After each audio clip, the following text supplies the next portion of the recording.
I couldn't hit her because her arms were longer and she could hold me off. So I bit her hand.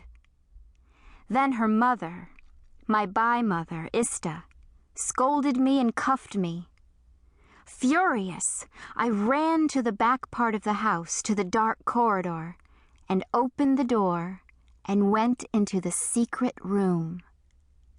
I was going to stay there till Ista and Sosta thought I'd run away and been taken as a slave and was gone forever. And then they'd be sorry for scolding unjustly and cuffing and calling me names. I rushed into the secret room, all hot and full of tears and rage. And there, in the strange, clear light of that place, stood the Waylord with a book in his hands. He was startled too. He came at me, fierce, his arm raised as if to strike. I stood like a stone. I could not breathe. He stopped short. "Memer, how did you come here?" He looked at the place where the door is when it's open. But of course nothing was there but the wall. I still couldn't breathe or speak. "I left it open," he said, without believing what he said. I shook my head. Finally, I was able to whisper, "I know how." His face was shocked and amazed, but after a while it changed, and he said Decalo. I nodded. My mother's name was Decalo Galva. I want to tell of her, but I can't remember her. Or I do, but the memory won't go into words. Being held tight, jostling, a good smell in the darkness of the bed, a rough red cloth, a voice which I can't hear, but it's only just out of hearing. I used to think if I could hold still and listen hard enough, I'd hear her voice. She was a Galva by blood and by house. She was head housekeeper for Sultan Galva, Waylord of Ansul, an honorable and responsible position. In Ansul, there were no serfs or slaves then.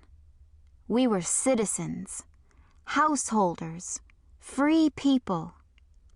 My mother, Decalo, was in charge of all the people who worked in Galvamond. My by-mother, Ista the cook, liked to tell us about how big the household used to be back then, how many people Decalo had to look after. Ista herself had 2 kitchen assistants every day, and 3 helpers for the big dinners for visiting notables. There were 4 house cleaners, and the handyman, and a groom and a stable boy for the horses. 8 horses in the stable, some to ride and some to drive. There were quite a few relatives and old people living in the house. Ista's mother lived up over the kitchens. The Waylord's mother lived in the master's room upstairs. The Waylord himself was always traveling up and down the Ansul coast, from town to town to meet with the other Waylords, sometimes in the saddle, sometimes in a carriage with a retinue. There was a smithy in the West Court in those days, and the driver and postboy lived on the top floor of the carriage house, always ready to go out with the Waylord on his rounds. Oh, it was all busy and a bustle, Ista says. The old days, the good days.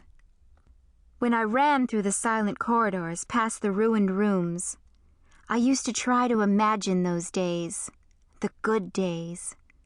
I used to pretend, when I swept the doorways, that I was making ready for guests who'd come through them wearing fine clothes and shoes. I used to go up to the master's rooms and imagine how they'd looked, clean and warm and furnished. I'd kneel in the window seat there to look out through the clear, small-paned window